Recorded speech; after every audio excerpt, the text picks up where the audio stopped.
Hey wild ones, it's Emma here from the Wild and Untamed Way, and today we're going to be diving into a question that I get asked all of the time. Can you work with too many crystals? Spoiler alert, yes you can. Let's get into it.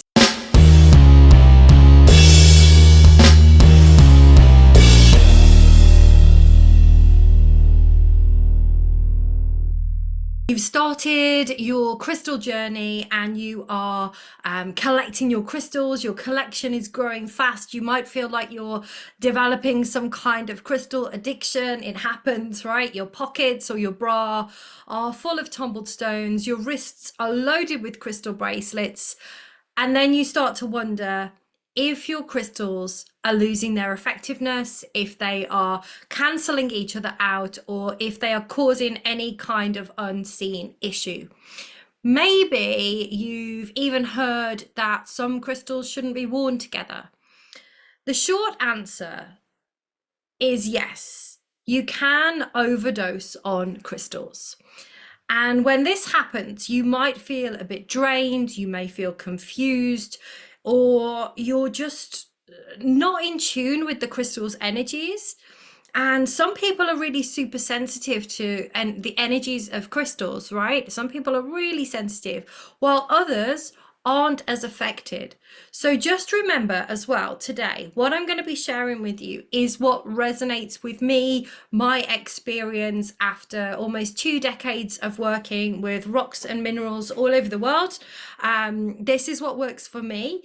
If you are doing something different and it is working for you, keep doing it. We all have our own different vibrational frequencies, so we all have different experiences with crystals, which is why there's a lot of conflicting information when it comes to working with crystals.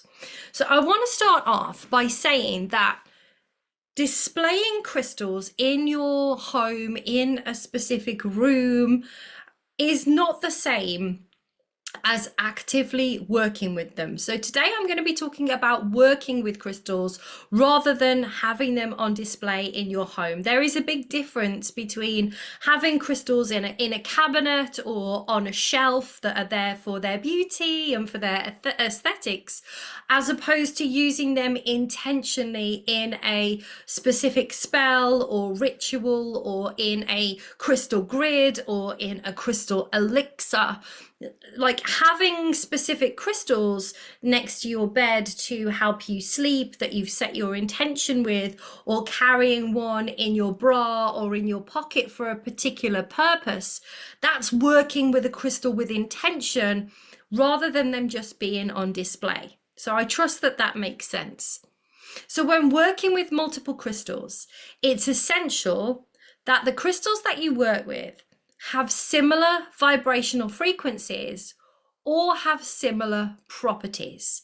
So every crystal has its own vibrational frequency, and everything has vibrational frequency. The screen that you're looking at right now and watching this video has its own frequency. We as human beings are made up of lots of different frequencies. So when we work with crystals, it's important that they have a similar frequency or they have similar properties. And if you're just starting out with crystals, or if you have a lot of crystals but you tend to just be collecting them rather than working with them, I personally suggest starting to work with just one crystal at a time until you know it pretty well before you bring other crystals into the mix. Now, personally for me, if I'm working intentionally with crystals, I'll work with 1 or 2 or maybe 3. I won't tend to go over 3, because more than that, the energies can become quite chaotic. They can become unfocused. They can cause crystal confusion, or you might even get overstimulated, especially if you're working with really high vibrational crystals, crystals like Auralite 23 or Apophyllite or Moldavite. Bringing all of these together can be really, really intense. So it's really crucial that you pay attention to how you feel when you're working with multiple crystals. If you feel overwhelmed, if you feel heavy, if you feel off balance, you might be working with too many crystals, or you may be working with the wrong crystal combination.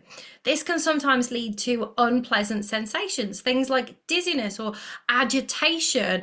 Like some crystal combinations is like having too much caffeine for me, right? I get agitated or I feel nauseous. And if this happens, I would recommend just grounding yourself, removing some of the crystals, see if that helps. Almost always, compatible crystals include stones of either the same color, the same element, the same zodiac, the same planetary association, the same properties, uses, or the same mineral group. So for example, if I was doing a ritual or creating a crystal grid where I wanted to manifest more wealth into my life, then I'd be looking at crystals like citrine, for example. It's known as the merchant stone. It vibrates at the frequency of wealth. Pyrite, also known as fool's gold, amazing for manifesting wealth. Aventurine, green aventurine for me is the manifesting machine. So if I wanted to manifest wealth, citrine, pyrite, and aventurine together, for me, that is a perfect combination. Sometimes crystals can cancel each other out. Let me give you an example for this. So if you're struggling to sleep at night, you might want to work with howlite. Howlite has a beautiful frequency that is one that is very relaxing and soothing and calming. On the other hand, if you wanted to spice things up in the bedroom, then you might want to work with carnelian, for example, because carnelian's a really good choice for its fiery energy. It's all about passion and creativity. So that's going to spark passion and creativity in your sex life, right? Having both of these next to your bed might mean that you're not going to feel relaxed and you're not going to feel passionate, because the two crystals have cancelled each other out. Does that make sense, right? However, what I'm going to say is if you've been using many crystals like this and it's working for you, don't change your practice based on my advice, right? If it's not working for you, then you may want to pick and choose what I say that resonates with you. So here are some tips for working with multiple crystals effectively. So the first thing is going to be about setting clear intentions. Before using multiple crystals, decide what it is that you actually want to achieve. As we know, each crystal has its own unique properties, it has its own unique energies that can complement and enhance each other. For example, if you wanted to promote emotional balance and self-love, you may want to pair amethyst and rose quartz in a bracelet, for example, and wear that. Number 2 is cleansing your crystals. So regularly cleansing your crystals can help to remove any unwanted energies that they may have absorbed and activate their full potential. So methods for cleansing your crystals could be running them, holding them under running water, smudging them with sacred herbs, burying them in the earth or burying them in salt, or using sound to cleanse them. Another tip for working with multiple crystals is to combine by the element. What do I mean by that? So group your crystals by their elemental associations. For example, combining fire stones like sunstone and carnelian are going to boost energy and motivation. Water stones like aquamarine or moonstone are going to be great for calming and for emotional balance. So that's a really great way to work with multiple crystals. Another great way is to use a crystal grid. So you can set up a crystal grid and this can amplify the energy of your crystals. So for example, choose your center stone and then surround it with other crystals that support your intention. For example, a self-love crystal grid might use rose quartz as the center stone. We know rose quartz vibrates close to the frequency of love. And then supporting stones around that could be rhodonite, rhodochrosite, morganite, kunzite, all of these different gemstones that also are associated with self-love. You may want to add some clear quartz to amplify their intentions, but don't make it overly complicated. Just choose one or two and your center stone.